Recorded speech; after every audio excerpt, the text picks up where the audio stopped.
तो दोस्तों नमस्कार, मैं हूं अनिल और रेसलिंग सुपर धमाल में आपका स्वागत है। तो दोस्तों मनी इन द बैंक 2025 का सफलतापूर्वक समापन हो चुका है। अब फैंस की नजरें रॉ के अगले एपिसोड पर बनी हुई हैं। इसे खास बनाने की तैयारी डब्ल्यूडब्ल्यूई ने कर ली है और कुछ शानदार चीजों का ऐलान पहले ही हो चुका है। तो आइए दोस्तों वीडियो के अंत तक बने रहें और अगर आप चैनल पर नहीं है सब्सक्राइब करने के बाद ऑल पर क्लिक करें क्योंकि फ्री है और यहाँ आपको हर प्रकार की रेसलिंग जगत से जुड़ी हुई तमाम जानकारी मिलती है और मिलती रहेंगी। इसलिए वीडियो को लाइक करें, शेयर करें, सब्सक्राइब करने के बाद ऑल पर क्लिक जरूर करें। तो दोस्तों एडम पियर्स का एक वीडियो सामने आया है और इसके द्वारा उन्होंने रॉ के एपिसोड को हाइप किया है। एडम पियर्स ने बताया है कि रेड ब्रांड के अगले शो में किंग ऑफ द रिंग और क्वीन ऑफ द रिंग के टूर्नामेंट शुरू हो जाएंगे। कई फैंस इसके लिए एक्साइटेड दिखाई दे रहे हैं कि विजेता को समर स्लैम में टॉप चैंपियनशिप के लिए चैलेंज करने का मौका मिलेगा। एडम पियर्स ने इसी बीच ऐलान किया कि रॉ में निकी बेला की वापसी होने वाली है। जी हां दोस्तों, फॉर्मर वुमेन्स चैंपियन यानी कि दिग्गज निकी बेला ने 2025 के वुमेन्स रॉयल रंबल मुकाबले में अपनी आखिरी अपीयरेंस दी थी और अब महीनों बाद वो दोबारा टीवी पर नजर आने वाली है। उनकी यहां से किसी के साथ दुश्मनी तो शुरू होने वाली है। तो दोस्तों निकी बेला रिटर्न्स, बहुत टाइम बाद उन्होंने कहा था कि वो जरूर आएंगी और अब जो है निकी बेला की वापसी का ऐलान हो चुका है, यानी कि रॉ कल जो है वो हमें दिखाई देने वाली है डब्ल्यूडब्ल्यूई पर। क्या है आपकी राय, अपने कमेंट बॉक्स में जरूर दो। और इसी के साथ एडम पियर्स ने ऐलान किया कि रॉ में जो है निकी बेला की तो वापसी होगी, लेकिन साथ के साथ जो है money in the bank winner Seth Rollins और undisputed WWE champion John Cena भी शो के दौरान दिखाई देने वाले हैं। तो दोस्तों सेथ रॉलिंस आएंगे, देखते हैं वो क्या कहने वाले हैं और साथ के साथ जॉन सीना भी दिखाई देने वाले हैं। इसके बाद हम बढ़ेंगे एक और स्टोरी की तरफ। आपको बता दें कि गुंथर ने कुछ हफ्तों पहले ही रॉ के एक एपिसोड में वर्ल्ड हैवीवेट चैंपियन जे उसो को कन्फ्रंट किया था, यानी कि अब रॉ के आने वाले एपिसोड में यानी कि कल जो है होने वाला है वर्ल्ड हैवीवेट चैंपियनशिप मुकाबला जे उसो वर्सेस गुंथर। दोस्तों रिंग जनरल ने बताया था कि वो 9 जून 2025 यानी कि कल होने वाले रॉ के शो में वर्ल्ड हैवीवेट चैंपियनशिप के लिए चैलेंज करेंगे। अब इन दोनों के बीच अगले एपिसोड में मैच होने वाला है। गुंथर ने काफी समय से किसी मुकाबले में हिस्सा नहीं लिया है। वहीं जो है जे उसो मनी इन द बैंक 2025 में लड़ते हुए नजर आए। जे उसो ने कोडी रोड्स के साथ टीम बनाकर जॉन सीना और लोगन पॉल का सामना किया। इस टैग टीम मुकाबले में आर-ट्रूथ के दखल के चलते जो है कोडी रोड्स और जे उसो को बड़ी जीत मिली। जे उसो अब मोमेंटम के साथ रॉ का हिस्सा बनेंगे। देखना होगा कि वो रेसलमेनिया 41 की तरह जो है गुंथर को हराने में कामयाब होते हैं या गुंथर अपने करियर में दूसरी बार वर्ल्ड हैवीवेट चैंपियन बनते हैं। तो दोस्तों देखना होगा कि कैसा ये मुकाबला रहता है। हालांकि मुझे लगता है कि जे उसो की जीत होनी चाहिए क्योंकि अभी ही वो चैंपियन बने हैं, अभी चैंपियन बने हैं। तो अगर उनकी बादशाह को खत्म करना है तो समर स्लैम या उसके बाद जो है इवेंट वहां अगर कर रहे तो ठीक रहेगा, क्योंकि अभी जो है इस समय जो है जे उसो को जो है हारना नहीं चाहिए। क्या गुंथर बनेंगे चैंपियन? क्या होने वाला है कल? बहुत ही तगड़ा मुकाबला होने वाला है दोस्तों। बने रहिए, आप इस चैनल पर एक्टिव रहिए, जो भी रिजल्ट होगा आपको जो हम बताने वाले हैं। इसी के साथ बढ़ेंगे हम अगली स्टोरी की तरफ जो जुड़ी है टॉप में से। कुछ दिनों पहले आर-ट्रूथ ने ऐलान करके बताया था कि डब्ल्यूडब्ल्यूई ने उन्हें रिलीज कर दिया है। इसके बाद ट्रूथ के कंपनी से सफर खत्म होने के लेकर अलग अलग रेसलर्स ने अपनी प्रतिक्रिया दी।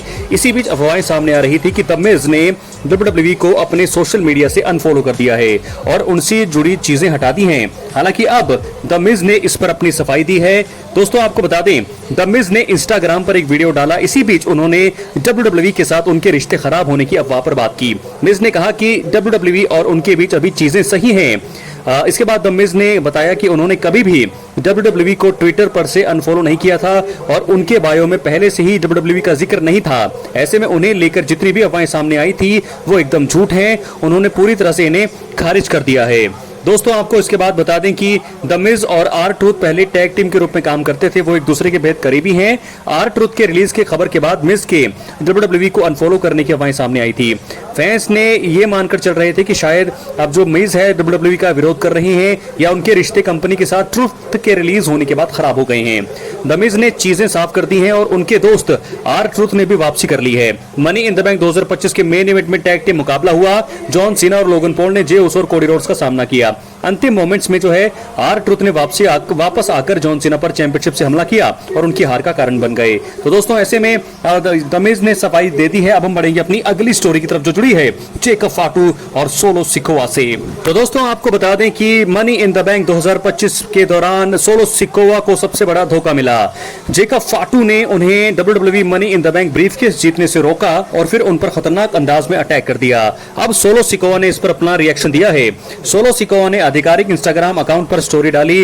उन्होंने जेकब फाटू के साथ अपनी इस तस्वीर को जो है ब्लैक एंड व्हाइट में पोस्ट किया और मौजूदा यूएस चैंपियन यानी कि जेकब फाटू के चेहरे पर क्रॉस का निशान लगाया। इससे सोलो बताना चाह रहे हैं कि जेकब फाटू के साथ उनके रिश्ते खत्म हो गए हैं और वो संभावित तौर पर क्रॉस लगाकर ये संकेत दे रही हैं कि जेकब फाटू ने गलती कर दी है और अब उन्हें नुकसान झेलना पड़ सकता है। तो दोस्तों कमाल धमाल होने वाला है अब आगे।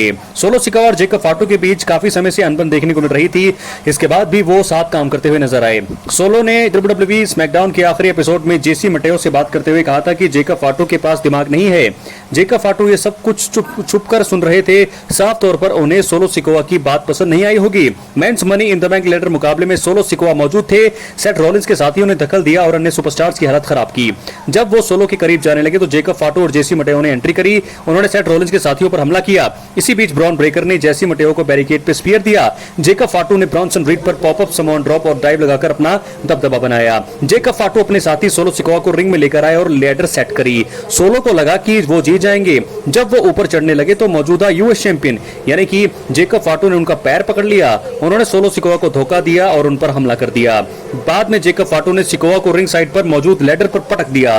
वो इसके बाद चले गए और सेथ रॉलिंस ने आखिर में जीत हासिल कर ली। अब देखना होगा कि सोलो सिकोवा और जेकब फाटू के बीच अब दुश्मनी कैसे आगे बढ़ती है। दोस्तों इसके बाद हम बात करेंगे आर ट्रुथ की। आपको बता दें मनी इन द बैंक 2025 का अंत एकदम चौंकाने वाला रहा। आर ट्रुथ ने कुछ दिनों पहले WWE से रिलीज का ऐलान किया था, लेकिन वो हालिया प्रीमियम लाइव इवेंट में वापस आ गए। अब उनकी वापसी का असली कारण सामने आ रहा है। रेसलिंग ऑब्जर्वर न्यूज लेटर पर हाल ही में बताया गया कि आर ट्रुथ की WWE में वापसी फैंस द्वारा किए गए विरोध के कारण हुई है। रिपोर्ट में यह भी बताया गया कि कंपनी ने आर ट्रुथ के साथ नई डील साइन की है। मनी इन द बैंक में हुए टैग टीम मैच के प्लान में को भी बदला है और आपको बता दें एक खास मोमेंट तैयार करने की वहां पर कोशिश की गई। उन्होंने कहा वो अपने फैंस के कारण वापस आए हैं और यही बात है। WWE ने विरोध देखा था, इसी वजह से जब कंपनी उन्हें वापस लाई तो उन्होंने वो सभी चीजें बदली जो उन्होंने प्लान की थी और वो एक बड़ा पल चाहते थे। तो दोस्तों ऐसे में आपको बता दें कि रेसलिंग ऑब्जर्वर न्यूज लेटर ने ही अपनी रिपोर्ट के दौरान आर ट्रुथ के नए नाम के बारे में बताया। ट्रुथ अब से WWE में अपने असली नाम रॉन किलिंग्स उपयोग करेंगे। रिपोर्ट में इसका भी कारण सामने आया है। उन्होंने बताया कि आर ट्रुथ ने नए नाम की मांग की थी क्योंकि WWE से नई डील खत्म होने के बाद वो इस नाम को आगे उपयोग कर सकते हैं। आपको बता दें उन्होंने कहा जैसा कई लोगों को लगा था आर ट्रुथ ने नई डील के दौरान अपने नाम को बदलने और असली नाम उपयोग करने की मांग की थी। इसका फायदा यह है कि जब उनकी नई डील का अंत होगा तो उनके पास रॉन किलिंग्स के रूप में टीवी टाइम होगा। इसके बाद वो अपने इसी नाम को इंडिपेंडेंट सर्किट और निजी अपीयरेंस के लिए उपयोग कर पाएंगे। दोस्तों आखिर में अब हम बढ़ेंगे अपनी अगली और फाइनल स्टोरी की तरफ जो जुड़ी है रोमन रेंज से। दोस्तों आपको बता दें कि मनी इन द बैंक में तो वो वापस नहीं आया। आपने देखी मेरी बहुत सारी वीडियो जो मैंने 2-3 डाली रोमन रेंज के बारे में, लेकिन अब खबर सामने आ रही है कि रोमन रेंज आखिरकार है कहां।